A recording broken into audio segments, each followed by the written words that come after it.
Hello student, मैं अखिलेश द्विवेदी।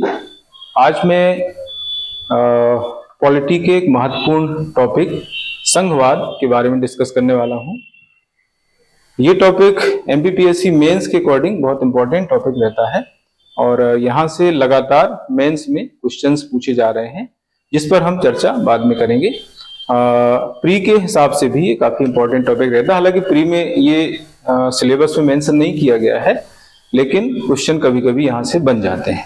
तो क्या क्या क्वेश्चंस इससे बने हैं, बन सकते हैं, उस पर भी हम चर्चा करेंगे। तो पहले हम जान लेते हैं कि इसमें हम क्या क्या पढ़ेंगे इस टॉपिक के अंतर्गत। तो इसमें इंट्रोडक्शन सबसे पहले देखा जाता है, लिखा जाता है।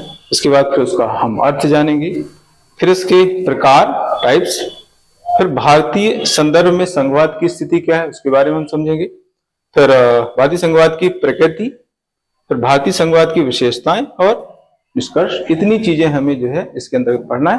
हालांकि इसमें कुछ और चीजें भी आती हैं, चूंकि समय उतना नहीं रहता है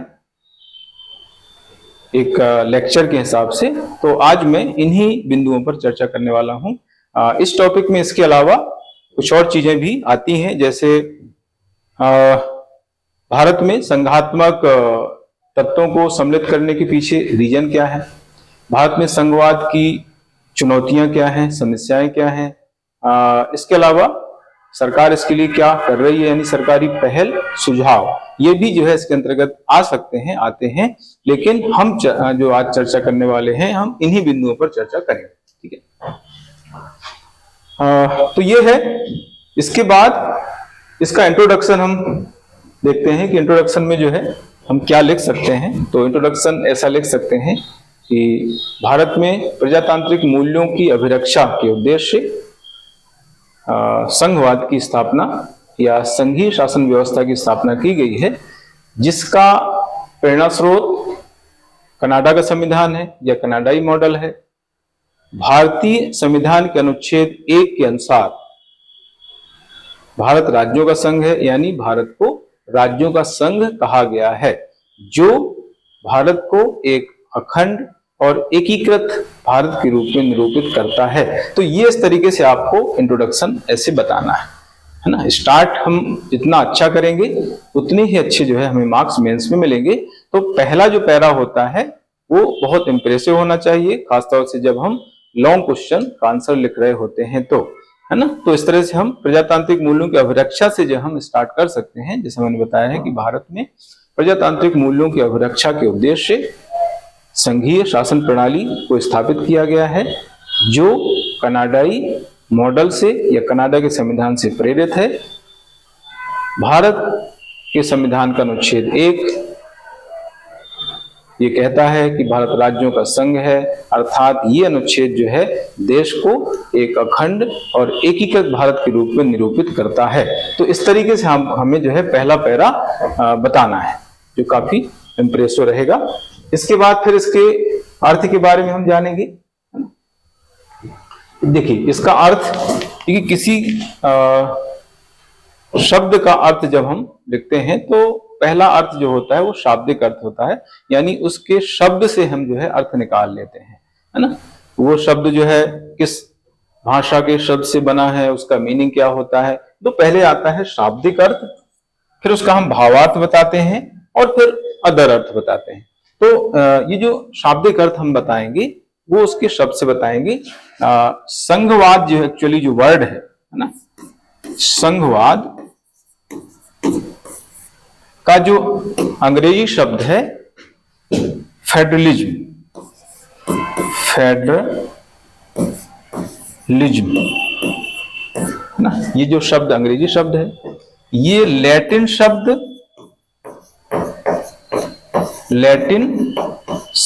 फोएड से बना है, फोएडस ना, और इसका मतलब होता है, फोएड से बना है और इसका अर्थ है, जिसका अर्थ है संधि या समझौता। ये जो है पोएट्स का अर्थ है। तो कहने का मतलब यहां पर ये हुआ कि संघवाद का जो मतलब होता है वो होता है संधि या समझौता, अर्थात विभिन्न राज्यों के द्वारा एक समझौते के आधार पर जो है संघ का निर्माण होता है। ये संघवाद का एक्चुअल मीनिंग है ना। संघवाद का जो मीनिंग है वो ये है कि जो विभिन्न राज्य हैं वो एक समझौता करके या समझौते के माध्यम से जो है संघ का निर्माण करते हैं, तो इसको संघवाद कहा जाता है। ठीक है, तो ये हम भावार्थ में लिख देते हैं। राज्यों के समझौते के माध्यम से जो इकाई बनती है, बड़ी इकाई बनती है, उसी को हम संघवाद कहते हैं ना। राज्यों के समझौते के आधार पर, राज्यों के समझौते के आधार पर बनी इकाई संघवाद है ना। तो ये इसका भावार्थ हो गए। लेकिन ये जो अर्थ है, ये अर्थ जो है अमेरिकन दृष्टिकोण के हिसाब से, यहां पर अमेरिकी दृष्टिकोण है। भारतीय संदर्भ में जो है इसका मीनिंग अलग है, जो मैं अलग से बताने वाला हूं, है ना। अमेरिका में जो संघ है वो राज्यों के आपसी समझौते से बना है, ठीक है। लेकिन हमारे यहाँ ऐसा नहीं बना है, उसका और आगे हम जिक्र करने वाले हैं। भारत में जो इसका मतलब होता है वो ये होता है कि ऐसी व्यवस्था, ऐसी शासन व्यवस्था जिसमें केंद्र तथा राज्यों के मध्य शक्तियों का विभाजन किया जाता है ना। ऐसी शासन व्यवस्था जिसमें केंद्र तथा राज्यों के मध्य शक्तियों का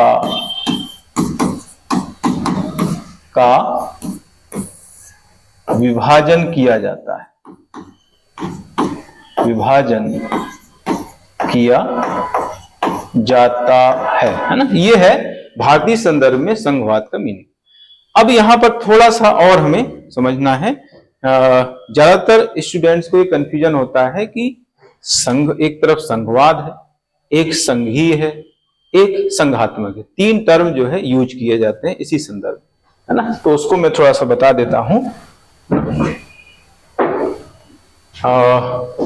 भारतीय संघीय व्यवस्था, ये देखिए, भारतीय संघीय व्यवस्था में ये केंद्र सरकार, ये प्रांतीय सरकार है ना। दोनों सरकारें काम करती हैं।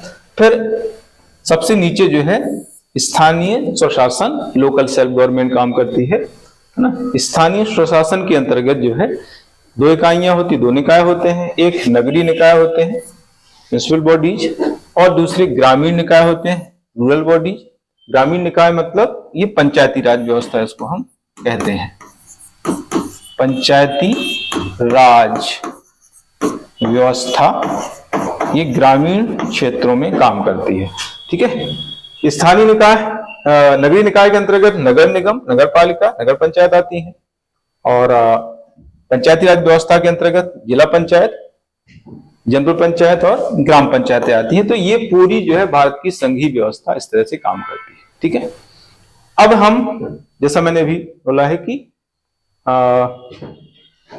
तीन टर्म है जो, उनके बारे में बता रहा हूं आपको। संघवाद, ये है संघवाद, इसको इंग्लिश में कहते हैं फेडरलिज्म। दूसरा है संघीय, इंग्लिश में कहा जाता है फेडरल। तीसरा है संघात्मक। इन तीनों को लेकर के स्टूडेंट्स में बड़ा कंफ्यूजन रहता है कि संघवाद कहीं लिखा रहता है, कहीं संघीय लिखा रहता है और कहीं संघात्मक लिखा रहता है। तो इनका मीनिंग समझना पहले जरूरी है। संघवाद क्या है? एक अवधारणा है, एक थ्योरी है ना। संघवाद एक ऐसी अवधारणा, एक थ्योरी है जिसमें केंद्र तथा राज्य दोनों मिलकर के काम करते हैं, दोनों के मध्य जो शक्तियां हैं वो विभाजित होती हैं, है ना। तो ये एक थ्योरी हो गई। संघीय जो है, जिसमें संघवाद का गुण होता है, वो संघीय है, फेडरल। संघात्मक क्या है? संघवाद पर आधारित शासन व्यवस्था को कहते हैं संघात्मक, फेडरेशन गवर्नमेंट, ठीक है, या फेडरेशन सिस्टम। ऐसी शासन व्यवस्था जो संघवाद पर आधारित है उसको कहा जाता है संघात्मक शासन व्यवस्था। तो इस तरीके से इनको समझना है। संघवाद यानी थ्योरी है, एक अवधारणा है, विचारधारा है। संघी एक गुण है, एक विशेषता है, और संघात्मक एक शासन प्रणाली है जो संघवाद पर आधारित होती है। तो इस तरीके से तीनों टर्म मैंने आप लोगों को बताए हैं। इसके बाद हम बात करते हैं प्रकार। मूलतः इसके दो प्रकार बताए जाते हैं। पूरे वर्ल्ड में, पूरे विश्व में दो तरह की संघीय प्रणाली काम कर रही हैं। एक होती है कमिंग टूगेदर फेडरेशन, दूसरी होती है होल्डिंग टूगेदर फेडरेशन।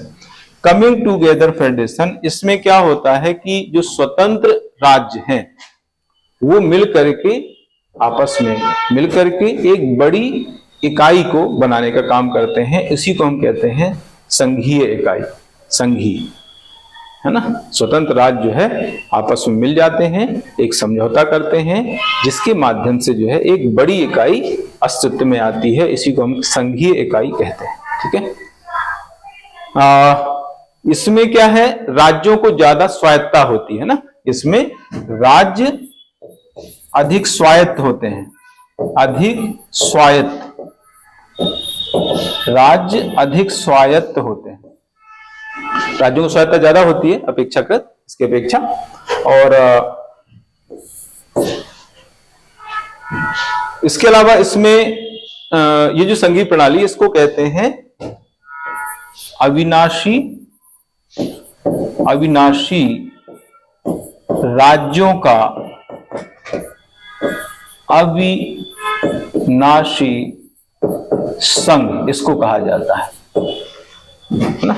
इस संघीय प्रणाली को, इसको हम कहते हैं कमिंग टूगेदर फेडरेशन, इस संघीय प्रणाली को कहा जाता है अविनाशी राज्यों का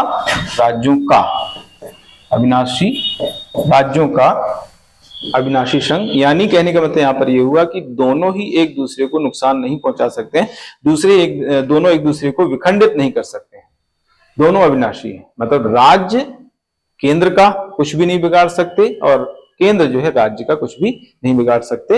ये व्यवस्था मूल रूप से कहां पर लागू है, तो यूएसए में लागू है, ऑस्ट्रेलिया में लागू है और स्विट्जरलैंड में लागू है। मुख्य रूप से यहां पर जो है ये व्यवस्था काम कर रही है, स्विट्जरलैंड, है ना। यूएसए, ऑस्ट्रेलिया, स्विट्जरलैंड में जो है ये व्यवस्था काम कर रही है। इसको हम कहते हैं कमिंग टूगेदर फेडरेशन, यानी इसमें राज्य ज्यादा पावरफुल होते हैं और राज्य मिलकर के ही जो है एक समझौते के द्वारा संघ का निर्माण करते हैं। ये है होल्डिंग टूगेदर जो होती है, इसमें राज्य मिलकर के संघ का निर्माण नहीं करते हैं, यानी इसमें उल्टा है। यानी इसमें संघ पहले आता है, संघ का निर्माण पहले होता है और फिर संघ जो है राज्यों का निर्माण करता है और उन पर नियंत्रण भी स्थापित करता है। जैसे भारत में जो है संघ पहले अस्तित्व में आया, फिर उसने राज्यों का निर्माण किया। जैसे अभी 2014 की ही बात है, 2 जून 2014 को तेलंगाना नया राज्य बना, आंध्र प्रदेश से अलग किया गया उसको। इसके अलावा 31 अक्टूबर 2019 को जम्मू कश्मीर को राज्य से जो है यूटी बना दिया गया, संघ शासित क्षेत्र बना दिया गया। तो इस तरीके से संघ जो है राज्यों का निर्माण करता है और उन पर नियंत्रण स्थापित करता है। यहां पर जो है राज्यों को स्वायत्तता कम है ना, राज्यों को कम स्वायत्तता है, राज्यों को कम स्वायत्तता या कम अधिकार, है ना। राज्यों को स्वायत्तता यहां पर काफी कम रहती है अपेक्षाकृत, है ना। राज्यों को कम स्वायत्तता रहती है और राज्य संघ का कुछ भी नहीं बिगाड़ सकते हैं, लेकिन संघ राज्य का बिगाड़ सकता है। इसलिए इसको कह दिया गया है विनाशी राज्यों का अविनाशी संघ, है ना। इसका नाम है विनाशी राज्यों का अविनाशी नाशी संघ, ये नाम इसको दिया गया है भारतीय संघीय प्रणाली के जो होल्डिंग टुगेदर फेडरेशन है। और इसकी एग्जाम्पल अगर हम देखें तो भारत है, स्पेन है, बेल्जियम है ना, और कनाडा तो खैर स्टार्टिंग में आएगा, कनाडा है ना। तो ये जो देश है, यहां पर जो है जो फेडरेशन सिस्टम चल रहा है उसको हम कहते हैं होल्डिंग टुगेदर। केंद्र जो है राज्यों पर होल्ड करता है, नियंत्रण स्थापित करता है, केंद्र को ज्यादा पावर होते हैं जो भारत में हमारे यहाँ पर लागू है व्यवस्था। तो इस तरीके से ये प्रकार मैंने बताया है, कंप्लीट हो जाता है। इसके आगे फिर भारतीय संदर्भ में संघवाद की स्थिति के बारे में हमें चर्चा करनी है। देखिए भारत में जब संघवाद से संबंधित चर्चा हो रही थी तो दो खास बातें जो है उसमें विचार विमर्श में आई थी सामने। दो बातें उसमें, एक थी प्रजातांत्रिक मूल्यों की अभिरक्षा और दूसरा देश की अभिरक्षा, एकता और अखंडता को कायम रखना। इन दो बातों पर जो है खास बल दिया गया। देखिए ये है, देखिए चर्चा के विषय जो है, ये दो विषय जो है इसमें खास तौर से चर्चा के विषय रहे हैं संविधान सभा में जब चर्चा हुई। उसमें एक है प्रजातांत्रिक मूल्यों की अभिरक्षा और दूसरा देश की प्रतिरक्षा, एकता और अखंडता को बनाए रखना, कायम रखना, मेंटेन करना, है ना। प्रजातांत्रिक मूल्यों की अभिरक्षा का मतलब होता है जनता के हितों का ध्यान रखना, जनता का कल्याण करना, जनता का विकास करना जो है। तो ये खास तत्व जो है जिस पर चर्चा की गई। दूसरा एक विषय था देश की एकता, अखंडता, प्रतिरक्षा का ध्यान रखना। उस समय भारत स्वतंत्र हुआ था, तो इन दोनों चीजों की भारत को जो ज्यादा जरूरत थी। इन दोनों को कायम रखने के लिए जो है भारत ने संघात्मक तत्वों को भी सम्मिलित किया और एकात्मक तत्वों को भी सम्मिलित किया, है ना। ये देखिए इसमें मैंने आपको बताया, यहाँ पर मेंशन किया हुआ है कि भारतीय संविधान संघात्मक तत्व भी सम्मिलित है भारतीय संविधान में और एकात्मक तत्व भी सम्मिलित है। ऐसा क्यों है? क्योंकि संघात्मक तत्वों के जरिए या संघात्मक व्यवस्था के जरिए प्रजातांत्रिक मूल्यों को हम सुरक्षित रख सकते हैं। क्यों रख सकते हैं? क्योंकि इस व्यवस्था में निचले स्तर पर भी अधिकार होते हैं। निचले स्तर की जो सरकारें हैं, यानी राज्य सरकारें, स्थानीय सरकारें जो होती हैं, वो जो है जनता के हितों का ज्यादा अच्छे से ध्यान रख सकती हैं, क्योंकि वो ज्यादा जनता के करीब होती हैं। इसलिए जब संघात्मक व्यवस्था की स्थापना की जाती है तो प्रजातांत्रिक मूल्यों को सुरक्षित हम आसानी से रख सकते हैं, क्योंकि उसमें सत्ता का विकेंद्रीकरण होता है। सत्ता निचले स्तर पर भी सौंपी जाती है। लेकिन संघात्मक शासन व्यवस्था से प्रजातांत्रिक मूल्य सुरक्षित हो जाएंगे, लेकिन देश की एकता, अखंडता को सुरक्षित रखना मुश्किल होगा, क्योंकि राज्यों को जब अधिकार दिए जाते हैं तो राज्य कभी मनमानी भी कर सकते हैं, है ना। तो ऐसी स्थिति में सुरक्षा का खतरा, एकता, अखंडता का खतरा पैदा हो सकता है। लेकिन अगर एकात्मक तत्व स्थापित करेंगे, एकात्मक तत्व में क्या होता है? एकात्मक तत्व में जो है, एकात्मक व्यवस्था के अंतर्गत केंद्र ज्यादा पावरफुल होता है ना। इसमें दोनों समान स्तर पर, संघात्मक व्यवस्था में दोनों समान स्तर पर काम करते हैं, लेकिन एकात्मक व्यवस्था में क्या होता है? केंद्र अधिक शक्तिशाली हो जाता है, केंद्र अधिक शक्तिशाली रहता है ना, होता है। जब केंद्र ज्यादा पावरफुल होगा तो देश की एकता, अखंडता, सुरक्षा का ध्यान केंद्र अच्छे ढंग से रख पाएगा।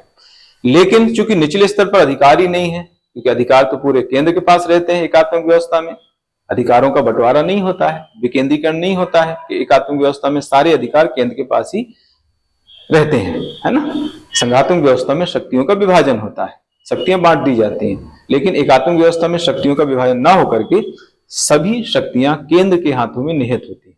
ठीक है, तो जब केंद्र पावरफुल होगा तो देश की एकता, अखंडता, प्रतिरक्षा का तो ध्यान रख पाएगा केंद्र, लेकिन प्रजातांत्रिक मूल्यों की अभिरक्षा नहीं हो पाएगी। तो इसीलिए हमने सोचा, संविधान निर्माताओं ने सोचा कि हम जो है दोनों ही तत्वों को संविधान में सम्मिलित करेंगे, जिससे हमारे देश में प्रजातांत्रिक मूल्यों की अभिरक्षा भी हो पाएगी, देश की एकता, अखंडता, प्रतिरक्षा का भी ध्यान रख पाएंगे या उसको कायम रख पाएंगे। तो इस तरीके से हमारे संविधान में दोनों ही तत्वों को समावेशित किया गया है, संघात्मक तत्व भी हैं और एकात्मक तत्व भी हैं। ठीक है, इसके बाद आता है भारत को राज्यों का संघ कहा गया है ना। अब यहां पर बात आती है कि राज्यों का संघ भारत को क्यों कहा गया, ये शब्द क्यों यूज किया गया, इसका मतलब क्या है ना। भारतीय संविधान के जो अनुच्छेद 1 है, पहला अनुच्छेद है, इसमें भारत को राज्यों का संघ कहा गया है। इसमें कहा गया है कि India that is Bharat shall be union of the states. India जो कि भारत राज्यों का संघ होगा, ये इसे लिखा हुआ है। तो राज्यों का संघ कहने के पीछे क्या वजह है ना। एक चीज इसमें इंपॉर्टेंट है कि भारत में कहीं भी फेडरल या फेडरलिज्म या फेडरेशन, संघवाद, संघी या संघात्मक कहीं भी वर्ड यूज नहीं किया गया है। उसके स्थान पर क्या वर्ड यूज किया गया है, यूनियन ऑफ द स्टेट्स, राज्यों का संघ वर्ड जो है भारतीय संविधान के अनुच्छेद 1 में यूज किया गया। तो इसको लेकर के जो है डॉक्टर बी.आर. अम्बेडकर से प्रश्न किया गया, पूछा गया कि भाई हमने तो संघात्मक व्यवस्था के तत्वों को सम्मिलित किया है संविधान में, लेकिन हमने वर्ड क्यों नहीं यूज किया, शब्द से परहेज क्यों। ये तो वही बात हो गई है ना। बुंदेलखंड में एक कहावत है कि गुड़ खाए और गुलगुलन से परहेज करे, है ना। गुलगुला जो होते हैं बहुत अच्छी डिश होती है बुंदेलखंड की, और ये जो है गुड़ और आटे की बनती है ना। तो उन्होंने कहा कि भाई हमने संघात्मक व्यवस्था के तत्वों को तो सम्मिलित किया है, लेकिन वो शब्द हमने क्यों नहीं लिया, शब्द का प्रयोग कहीं भी हमारे संविधान में यूज नहीं किया गया, उसके पीछे क्या वजह है। तो उन्होंने 2 तर्क दिए थे, है ना। इसके 2 तर्क दिए। एक तर्क उन्होंने दिया कि भारतीय जो संघ है वो राज्यों के आपसी समझौते का परिणाम नहीं है, है ना। भारतीय संघ है राज्यों के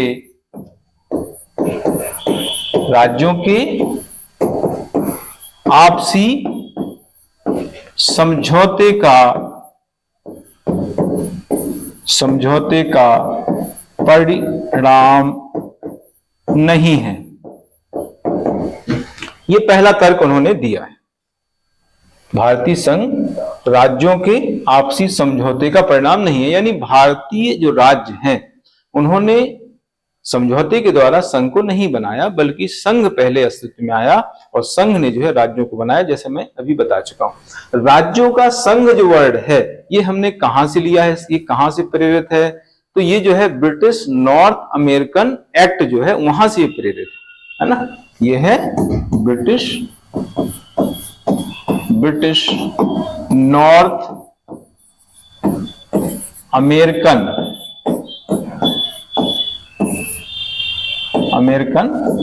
कनाडा ब्रैकेट में आता है, नॉर्थ अमेरिकन कनाडा अधिनियम, है ना, से प्रेरित है जो है, वहां से हमने लिया हुआ है राज्यों का संघ, है ना। तो पहला इसमें पॉइंट उन्होंने बताया कि भारतीय जो संघ है राज्यों के आपसी समझौते का परिणाम नहीं है।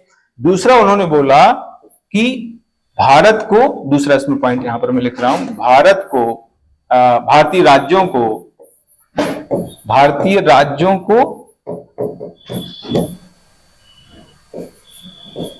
को संघ से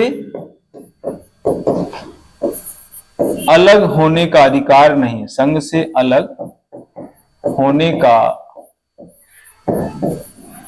अधिकार नहीं है।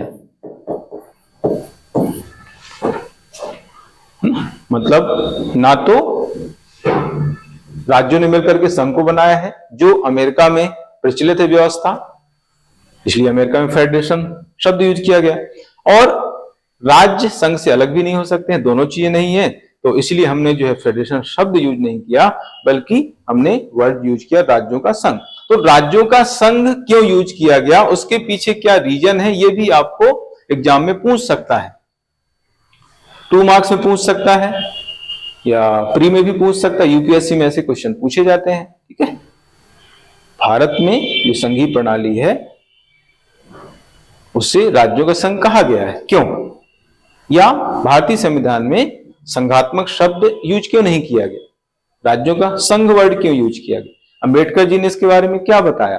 ठीक है, जो हमारे संविधान के जनक है उन्होंने क्या बताया। तो ये 2 तर्क वहां पर आपको लिखना पड़ेंगे, या प्री में आता है तो बताना पड़ेंगे। तो इस तरीके से ये बात यहां तक कंप्लीट हो जाती है राज्यों के संघ की। अब अलग अलग विद्वानों द्वारा इसके संबंध में अलग अलग मत दिए गए हैं ना। संघवाद की जो प्रकृति है भारत की, उसको लेकर के अलग अलग विद्वानों द्वारा अलग अलग मत दिए गए हैं। सबसे महत्वपूर्ण जो मत है वो केसी वेयर का है ना। केसी वेयर क्या कहते हैं? अर्ध संघीय। केसी वेयर कह रहे हैं कि भारत का जो संविधान है वो अर्ध संघीय है, क्वासी फेडरल इंग्लिश में कहते हैं, क्वासी फेडरल उन्होंने कहा है।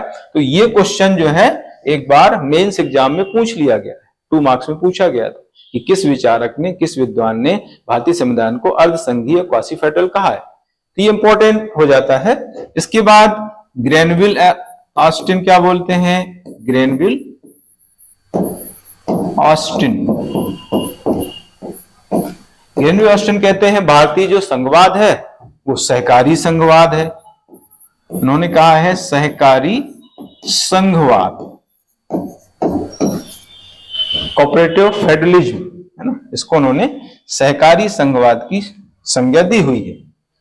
कोऑपरेटिव फेडरलिज्म, कोऑपरेटिव फेडरलिज्म मतलब होता है जिसमें केंद्र तथा राज्य सरकारें आपस में मिलकर के काम करती हैं, एक दूसरे के साथ अंतः क्रिया करके जो है सामाजिक जो राजनीतिक जो समस्याएं हैं, देश की जो समस्याएं हैं उनका समाधान करती हैं। तो कोऑपरेटिव फेडरलिज्म यानी सहकारी संघवाद को भी 2 बार मेंस में जो है लॉन्ग क्वेश्चन में पूछा गया। भारतीय सहकारी संघवाद की चुनौतियां, प्रवृत्तियां, संभावनाएं, प्रकृति, समस्याएं, इस तरह से जो है क्वेश्चन 2 बार यहां से बन चुका है, लॉन्ग क्वेश्चन बना है सहकारी संघवाद से। ठीक है। इसके बाद आता है मॉरिस जोन्स सौदेबाजी संघ कहते हैं। मॉरिस जोन्स है ना, मॉरिस जोन्स क्या बोलते हैं भारतीय संघवाद को? इसको कहते हैं सौदेबाजी वाला संघवाद, सौदेबाजी वाला संघवाद, यानी इन्होंने आलोचना के संदर्भ में ये सेंटेंस दिया हुआ है। मतलब केंद्र तथा राज्यों के बीच इसमें सौदेबाजी होती रहती है, बार्गेनिंग होती रहती है, वो उन्होंने बताया है ना। आइवर जेनिंग्स कहते हैं, आइवर जेनिंग्स, आइवर जेनिंग्स भारतीय संघवाद को क्या कहते हैं? केंद्रीकरण की प्रवृत्ति वाला संघवाद, केंद्रीकरण की प्रवृत्ति वाला संघवाद, ये कह रहे हैं आइवर जेनिंग्स है ना। आइवर जेनिंग्स ने भारतीय संविधान को वकीलों का स्वर्ग भी कहा है, ये अलग मैटर है, हालांकि बहुत इंपॉर्टेंट इनका एक स्टेटमेंट है। इसके अलावा प्रोफेसर पायली कहते हैं कि भारतीय संविधान का जो ढांचा है वो संघात्मक है और आत्मा एकात्मक है। ये पायली ऐसा कह रहे हैं है ना, ढांचा संघात्मक, क्या कहते हैं ये? ढांचा संघात्मक ना, ढांचा संघात्मक तथा आत्मा एकात्मक, ये कह रहे हैं प्रोफेसर पायली। तो बहुत सारे ऐसे कथन हैं जो विचारकों द्वारा कहे गए हैं भारतीय संघवाद को लेकर के, और यहां से क्वेश्चन भी बन जाते हैं। जैसे मैंने आपको बताया है कि अर्ध संघी का क्वेश्चन आ चुका है, संघवाद का भी क्वेश्चन आज मेंस में आ चुका है ना। और प्री में भी यहां से क्वेश्चन बन सकते हैं स्टेटमेंट के संबंध में, यूपीएससी में बनते हैं, एमपीपीएससी में भी आगे ऐसे क्वेश्चन बन सकते हैं प्रीलिम्स में। अब हम बात कर रहे हैं भारतीय संघवाद के लक्षण या विशेषताओं के।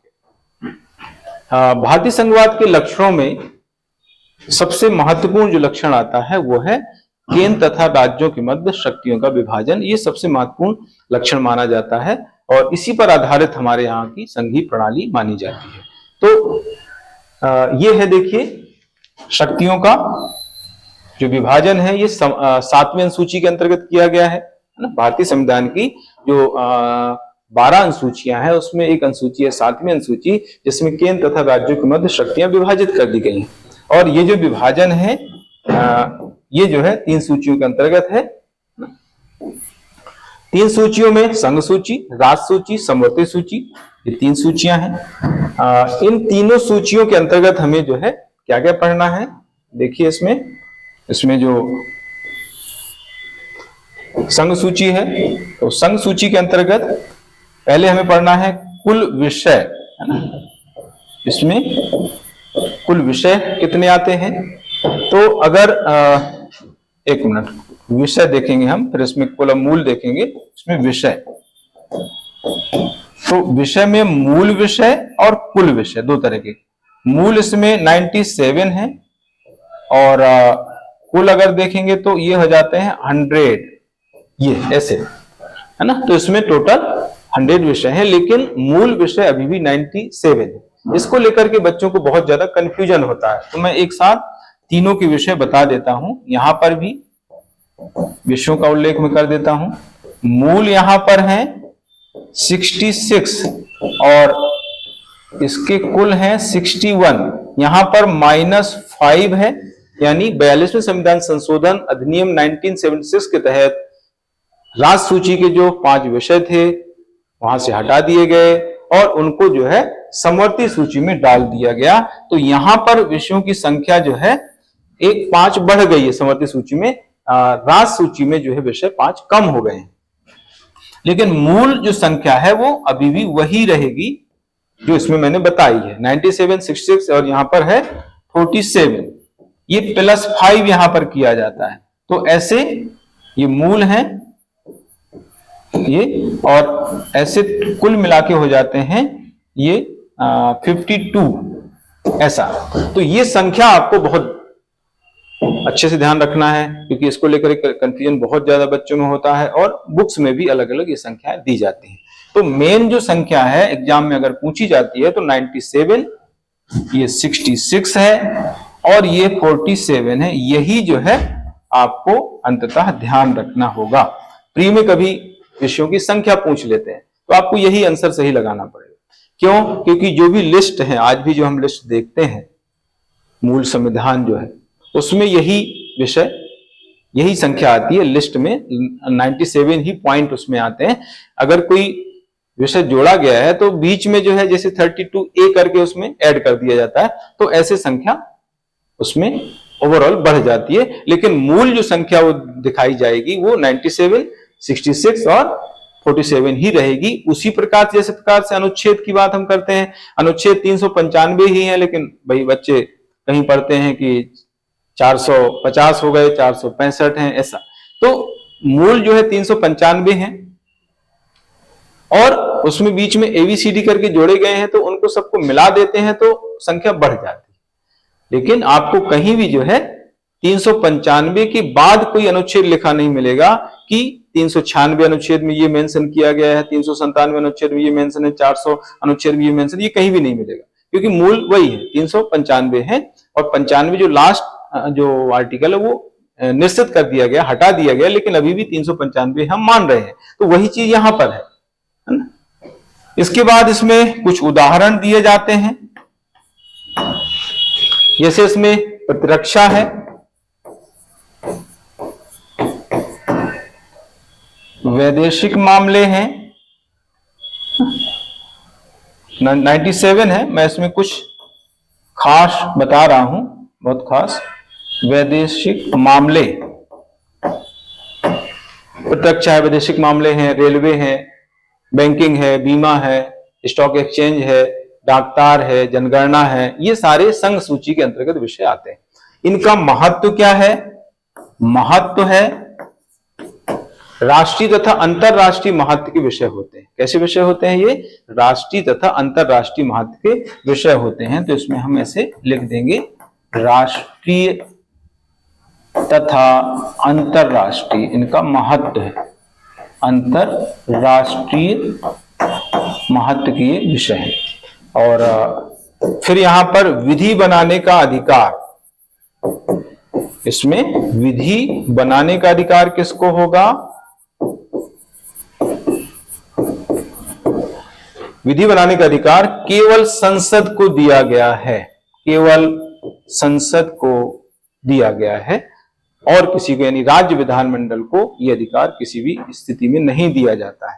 तो ये बात हो गई संघ सूची की। इसमें टोटल विषय कितने हैं वो आपको बताना है, उनकी एग्जाम्पल कुछ दे देना है, राष्ट्रीय अंतर्राष्ट्रीय महत्व के विषय हैं और विधि संसद बनाती है। इसी प्रकार से आपको जो है राज सूची का भी वर्णन करना है, इसमें उदाहरण देना है। तो इसमें आपका आएगा कृषि, सार्वजनिक स्वास्थ्य, सार्वजनिक स्वास्थ्य, ठीक है, कृषि है, सार्वजनिक स्वास्थ्य है, पुलिस है, कानून व्यवस्था है ना, स्थानीय स्वशासन है। तो ये सारे विषय इसके अंतर्गत आते हैं, 66 है टोटल। और ये इनका महत्व क्या है, क्षेत्रीय महत्व है इनका महत्व है क्षेत्रीय महत्व के विषय, क्षेत्रीय महत्व की विषय है ये, ठीक है। इन पर इनके विधि बनाने का अधिकार मैं यहां पर लिख रहा हूं, विधि बनाने का अधिकार, विधि बनाने का अधिकार।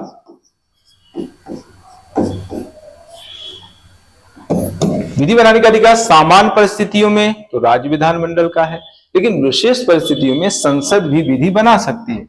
सामान्य परिस्थितियों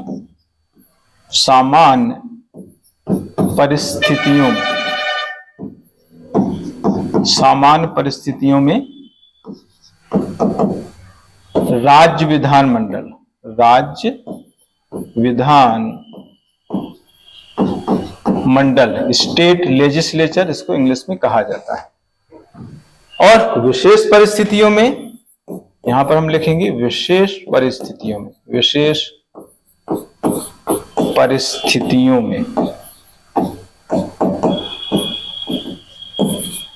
विशेष परिस्थितियों में संसद विधि बनाती है। अब विशेष परिस्थितियां क्या हैं? विशेष परिस्थितियों में 5 परिस्थितियां इसमें सम्मिलित की गई, 5 परिस्थितियां हैं।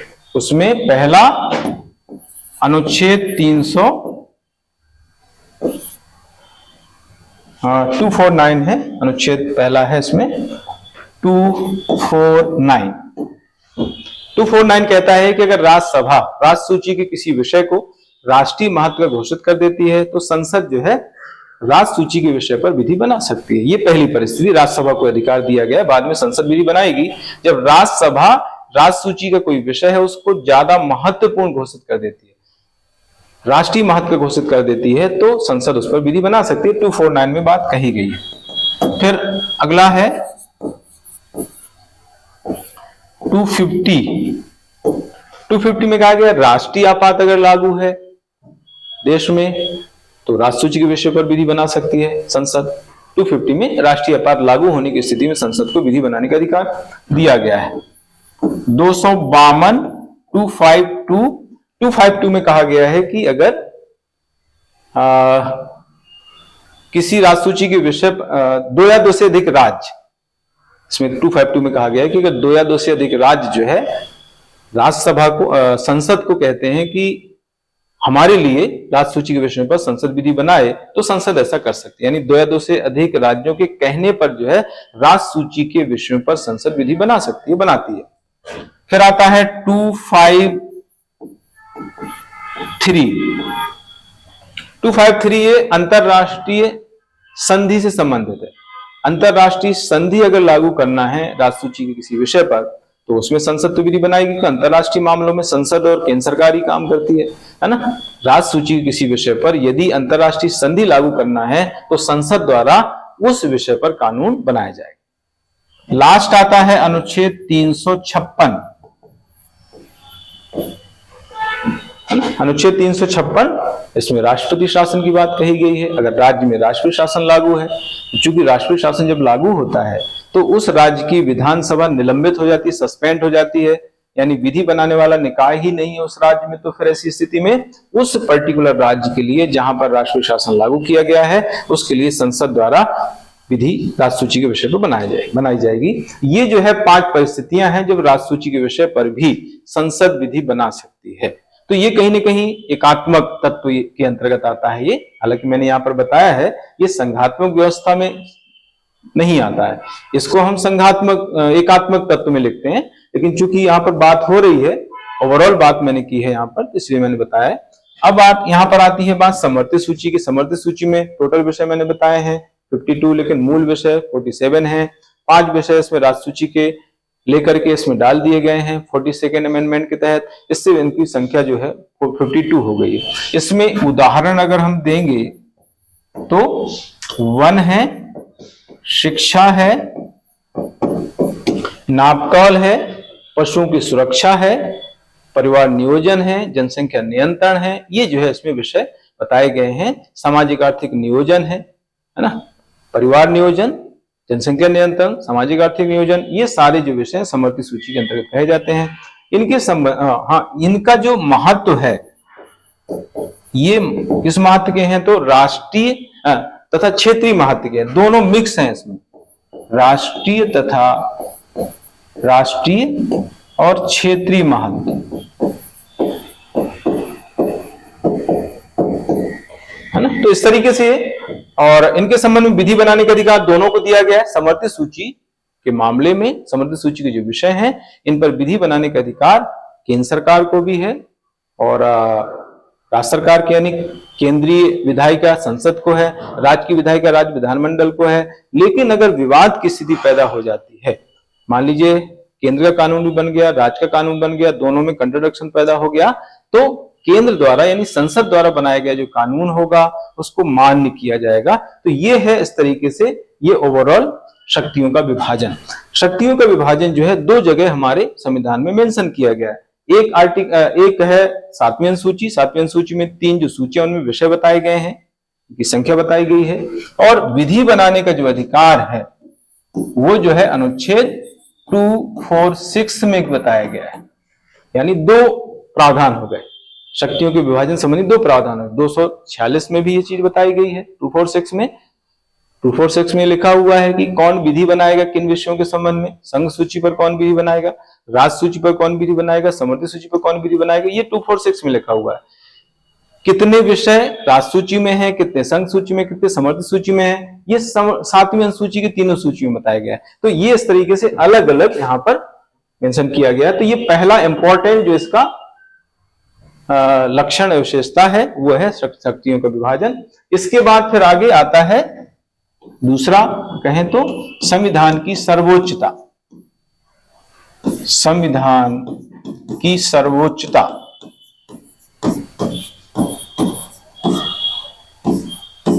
यह है दूसरा संघीय प्रणाली का, भारत की संघीय प्रणाली का लक्षण। देखिए संघवाद की बात हम यहां पर कर रहे हैं, तो संघवाद की बात में एक बात खास ध्यान रखनी होती है कि इसमें केंद्र तथा राज्यों के बीच शक्तियां विभाजित रहती हैं, दोनों को समान रूप से अधिकार होते हैं। वो बात यहाँ पर ध्यान रखते हुए हमें जो है इनका अध्ययन करना होता है, जिससे हमें चीजें समझ में आती है। तो संविधान की सर्वोच्चता को हम यहाँ पर क्यों रख रहे हैं, क्यों संघात्मक व्यवस्था के अंतर्गत मान रहे हैं, क्योंकि संविधान की सर्वोच्चता से जो है केंद्र तथा राज्यों की शक्तियों में कोई अंतर नहीं आता है। यानी केंद्र तथा राज्य दोनों को जो है जो सत्ता प्राप्त होती है, दोनों की सत्ता का जो स्रोत है वो संविधान है ना। सत्ता का जो स्रोत है वो कौन है, संविधान है। चाहे वो केंद्र सरकार हो चाहे वो राज्य सरकार, केंद्र सरकार और राज्य सरकार, दोनों को जो है जो शक्तियां हैं यानी जो अथॉरिटी है वो संविधान से मिली हुई है।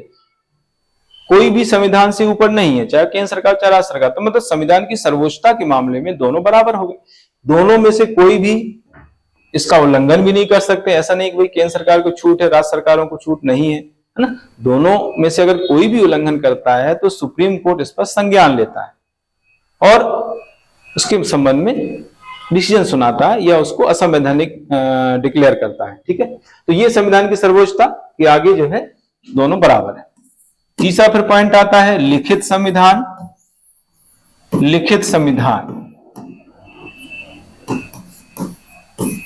देखिए लिखित संविधान का मतलब यहां पर है कि इसमें सभी चीजें लिपिबद्ध होती हैं, लिखित रूप में होती हैं। लिपिबद्ध होने से, लिखित रूप में होने से केंद्र तथा राज्य सरकारें एक दूसरे के अधिकारों का अतिक्रमण नहीं कर पाते। यानी सभी सरकारें अपने अपने अधिकार क्षेत्र की सीमाओं में रहकर काम करते हैं, जिससे उनके बीच संघर्ष नहीं पैदा होता है, एक सहयोग का भाव बना रहता है। अब सहयोग का भाव रहना, संघर्ष ना होना, यही संघात्मक व्यवस्था की खूबी है, यही खास बात है ना। तो इस तरीके से लिखित संविधान में किसी प्रकार का कोई अतिक्रमण नहीं होता है, झगड़ा नहीं होता है, सहयोग का भाव रहता है ना। इसलिए इसको हम लिखित संविधान को संघीय प्रणाली के अंतर्गत रखते हैं, इसकी विशेषता के अंतर्गत रखते हैं। जितने भी संघीय प्रणाली वाले संविधान है वहां सभी जगह लिखित संविधान। लेकिन ऐसा नहीं है कि जहां पर एकात्मक व्यवस्था है वहां पर लिखित संविधान नहीं है, अलिखित संविधान, ऐसा नहीं। एकात्मक व्यवस्था वाले जो देश हैं वहां पर भी जो लिखित संविधान है, जैसे फ्रांस है, जर्मनी है, जापान है ना, वहां पर लिखित संविधान है। ब्रिटेन का जो संविधान है वो अलिखित माना जाता है, ब्रिटेन में एकात्मक व्यवस्था है ना। तो कहने का मतलब यहाँ पर यह है कि कुछ ऐसे देश हैं जहां पर एकात्मक व्यवस्था है, उसमें भी लिखित संविधान पाया जाता है, लेकिन कोई ऐसा संघात्मक प्रणाली वाला देश नहीं होगा जहां पर लिखित संविधान ना हो, है ना। इंपॉर्टेंट बात आपको जो समझनी, ठीक है। तो यहां तक हो गया, लिखित संविधान हो गया। इसके बाद आता है चौथा पॉइंट है ना। हाँ, चौथा पॉइंट है ये स्वतंत्र सर्वोच्च न्यायालय। स्वतंत्र सर्वोच्च न्यायालय तथा न्यायिक समीक्षा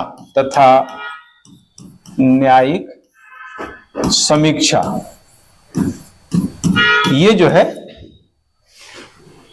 एक इंपॉर्टेंट फीचर है, इसका विशेषता है। भारत में जो है संविधान के संरक्षक तथा व्याख्याकार के रूप में सुप्रीम कोर्ट को स्थापित किया गया है ना। ये क्या है, संविधान का संरक्षक तथा व्याख्याकार है ना। व्याख्याकार इसको कहा जाता है। अगर कोई भी संविधान का अतिक्रमण करता है, चाहे वो केंद्र सरकार हो चाहे राज्य सरकार हो, उस पर सुप्रीम कोर्ट संज्ञान लेता है और जो भी व्यवस्था है उसको जो है ठीक करने का प्रयास करता है। इसके अलावा ये जो है केंद्र तथा राज्यों के बीच जो विवाद होते हैं उनको भी सुलझाने का काम करता है ना। केंद्र तथा राज्यों के बीच विवादों का समाधान, केंद्र तथा राज्यों के बीच विवादों का समाधान इसके द्वारा किया जाता है, जिससे जो है केंद्र तथा राज्यों के बीच, सरकारों के बीच सहयोग बना रहता है। और जैसा मैंने बताया है कि ये खूबी है संघीय प्रणाली की, भारतीय संघीय प्रणाली की, सहयोग की भावना होना, ठीक है।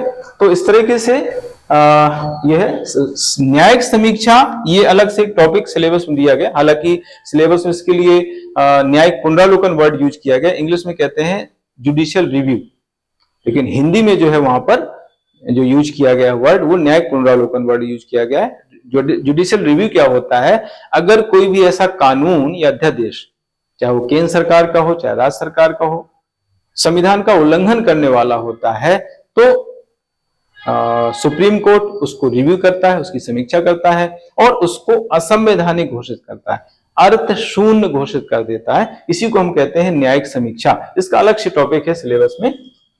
इसके बाद आता है राज्यसभा उच्च सदन के रूप में। राज्यसभा उच्च सदन के रूप में ये देखिए, राज्यसभा को राज्यों का प्रतिनिधि निकाय कहा जाता है ना। राज्यसभा राज्यों की प्रतिनिधि निकाय है,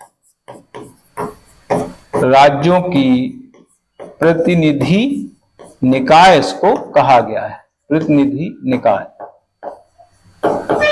राज्यसभा को। और इसको उच्च सदन का दर्जा अपर हाउस कहा गया है, लोकसभा को लोअर हाउस कहा गया है ना।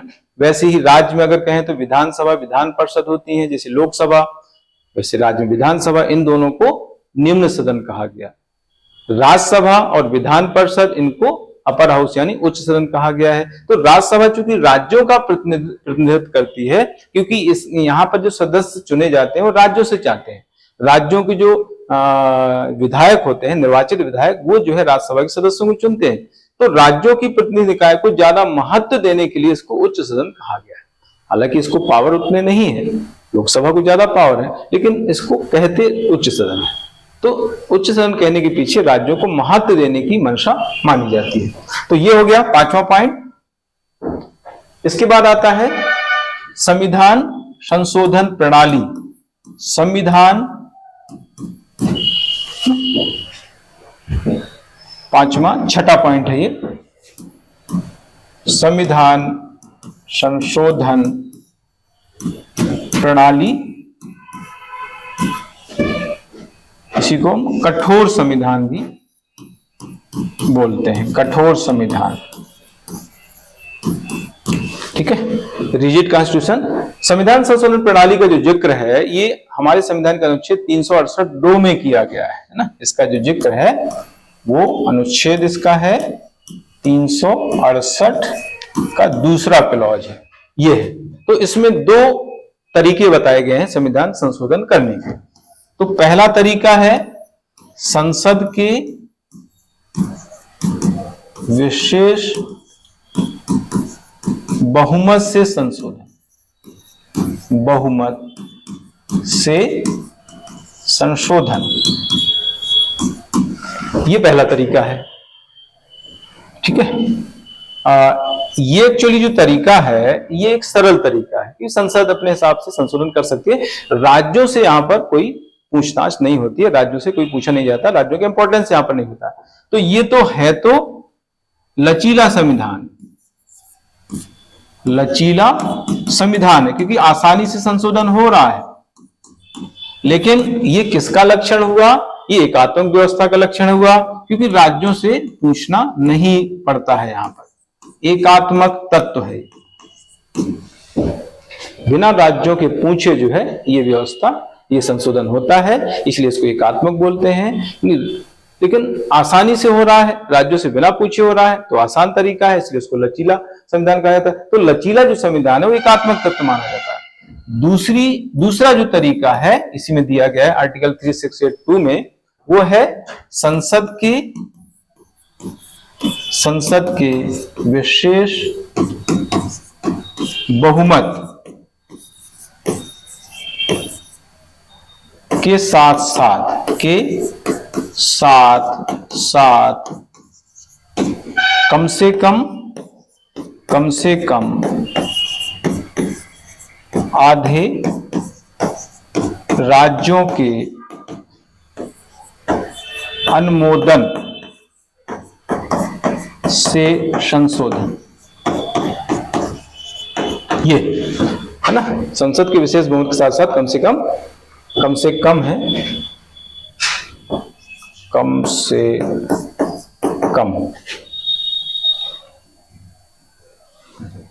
से कम आधे राज्यों का अनुमोदन संशोधन। तो ये जो है ये एक्चुअली एक कठिन प्रक्रिया है, यानी कठोर संविधान हो गया क्योंकि राज्यों से भी पूछा जा रहा है ना। तो ये हो गया कठोर संविधान, कठोर संविधान हो गया ये। ठीक है, और चूंकि यहां पर राज्यों से पूछ करके कोई अमेंडमेंट हो रहा है, संशोधन हो रहा है, तो ये जो तत्व है ये संघात्मक तत्व है ना। तो ये हो गया संघात्मक तत्व, ये संघात्मक तत्व हुआ क्योंकि राज्यों से पूछ करके कोई भी अमेंडमेंट संसद द्वारा किया जा रहा है। ठीक है, यहां पर राज्यों से पूछा ही नहीं जा रहा तो एकात्मक तत्व है, लेकिन सिंपल तरीके से हो रहा है तो लचीलापन है। यहां पर चूंकि जटिल प्रक्रिया है, राज्यों से पूछ करके कोई संशोधन करना, उसके बिना नहीं करना है ना, तो एक कठोर हो गया। लेकिन चूंकि राज्यों के सहमति से सब चीजें हो रही, राज्यों का यहाँ पर महत्व है, इसलिए ये संघात्मक तत्व माना जाता है ना। तो इस तरीके से ये संविधान संशोधन की प्रक्रिया यानी कठोर संविधान को इसके अंतर्गत हम मानते हैं। ठीक है, इसके बाद आता है दोहरी सरकार। दोहरी सरकारें, ऐसा हम कह सकते हैं। दोहरी सरकार यानी केंद्र स्तर पर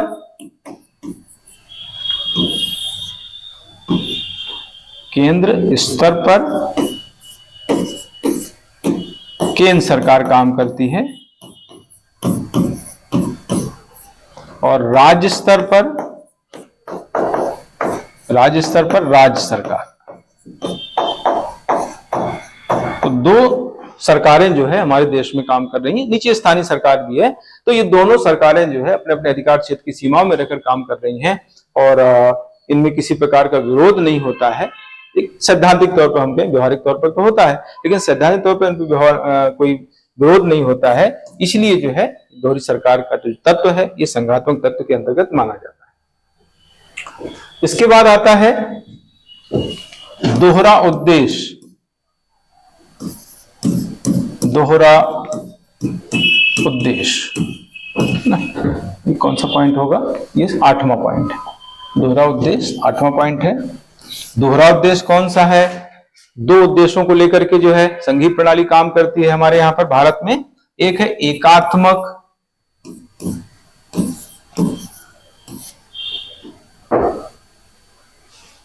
या एकता को कायम रखना, एकता और क्षेत्रीय विविधता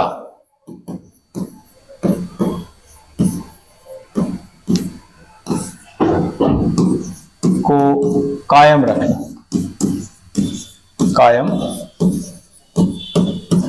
ठीक है, केंद्र को अधिकार भी दे दिए गए, तो केंद्र जो है एकता अखंडता को कायम रखती है और दूसरा राज्यों को भी अधिकार है तो विविधता भी बनी रहती है। तो ये दोनों उद्देश्यों को लेकर के जो है ये व्यवस्था हमारे यहाँ पर चल रही है, काम कर रही है संघीय प्रणाली। ठीक है, इसके अलावा इसमें जो है एक पॉइंट और आएगा, इसमें कुछ अन्य संगठन जो है इसमें काम आते हैं, इसके अंतर्गत आते हैं अन्य संगठन। उसमें अंतर्राज्यीय परिषद, अंतर्राज्यीय परिषद, जीएसटी काउंसिल, जीएसटी काउंसिल,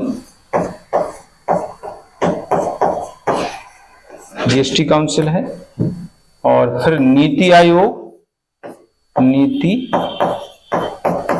आयोग की गवर्निंग काउंसिल, गवर्निंग काउंसिल। और लास्ट है राष्ट्रीय एकता परिषद, राष्ट्रीय एकता परिषद, है ना। ये चार जो संगठन है जिनके बारे में हम बात कर रहे हैं, ये चारों जो है संघीय प्रणाली के लक्षण माने जाते हैं। ये ऊपर की जो दो हैं ये संवैधानिक हैं, यानी संविधान में इनका उल्लेख किया गया है। नीचे की दो हैं ये इनको कहते हैं संवैधानेतर, संवैधानेतर या गैर संवैधानिक बोलते हैं। इन चारों में जो है राज्यों का चूंकि प्रतिनिधित्व है ना, सभी में राज्यों का प्रतिनिधित्व है। राज्यों के जो मुख्यमंत्री हैं या राज्यों के वित्त मंत्री हैं सदस्य होते हैं इन परिषदों में, इसलिए इसको हम कहते हैं संघात्मक व्यवस्था का लक्षण। जैसे अंतर्राज्यीय परिषद, इसमें प्रधानमंत्री अध्यक्ष होता है, राज्यों के मुख्यमंत्री इसमें सदस्य होते हैं। जीएसटी काउंसिल, इसमें केंद्रीय वित्त मंत्री अध्यक्ष होता है, राज्यों के वित्त मंत्री सदस्य होते हैं। नीति आयोग की गवर्निंग काउंसिल, राष्ट्रीय एकता परिषद, इन दोनों में जो है प्रधानमंत्री अध्यक्ष होते हैं, राज्यों के मुख्यमंत्री सदस्य होते हैं, है ना। तो ये हालांकि इनका अलग से डिटेल है, इनकी स्थापना वगैरह वो सब चीजें हैं वो, लेकिन यहाँ पर वो विषय नहीं है बताने का, इसलिए मैंने उसका जिक्र यहाँ पर नहीं किया है। तो ये सारे लक्षण जो है विशेषताएं भारतीय संघात्मक व्यवस्था के तत्व कहे जाते हैं। इसके अलावा भारत की एकता, अखंडता, प्रतिरक्षा को ध्यान में रखते हुए भारतीय संविधान में कुछ एकात्मक व्यवस्था के तत्वों को भी समावेशित किया गया है। तो उसमें जैसे एकल नागरिकता, एकल संविधान, पहले एकल संविधान, एकल नागरिकता,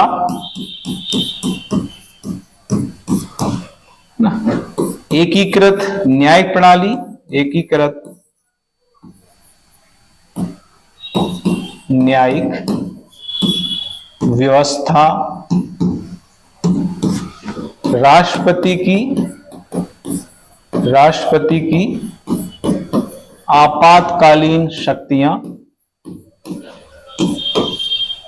राष्ट्रपति की आपातकालीन शक्तियां, आपातकालीन शक्तियां,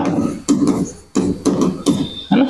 संसद को नए राज्य के निर्माण, उसकी क्षेत्र तथा सीमा में परिवर्तन का अधिकार, नाम परिवर्तन का अधिकार है ना। राज्यपाल की केंद्र द्वारा नियुक्ति है, राष्ट्रपति द्वारा राष्ट्रपति राज्यपाल की नियुक्ति करते हैं। राज्यपाल राज्य के किसी विधेयक को राष्ट्रपति के अनुमोदन के आरक्षित रख सकता है। निर्वाचन आयोग है, अखिल भारतीय सेवाएं हैं, वित्त आयोग है ना। तो ये सीएजी है, ये सारे एकात्मक तत्व कहे जाते हैं। तो ये भी हमें बताना है कि ये एकात्मक तत्व क्यों जोड़े गए, क्योंकि देश की एकता अखंडता प्रतिरक्षा को हमें कायम रखना है। तो ये बता करके फिर लास्ट में हमें जो है इसका कंक्लूजन देना रहेगा।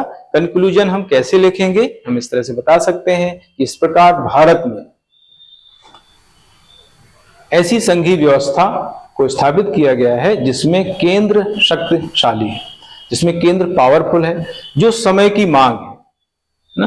भारत में एक ऐसी संघीय प्रणाली की स्थापना की गई है जिसमें केंद्र ज्यादा पावरफुल है, शक्तिशाली है, जो समय की मांग है। क्योंकि दुर्बल केंद्र का सिद्धांत राजनीतिक दृष्टि से आत्महत्या के समतुल्य माना जाता है। दुर्बल केंद्र का सिद्धांत राजनीतिक दृष्टि से आत्महत्या के समतुल्य माना जाता है। तथापि यानी इसके बावजूद केंद्र सरकार को अपनी आपातकालीन शक्तियों का राजनीतिक भावना से ऊपर उठ करके राष्ट्रहित तथा जनहित में उपयोग करना चाहिए, जिससे केंद्र तथा राज्यों के बीच बेहतर तालमेल स्थापित हो सके, एकजुटता लाई जा सके, है ना।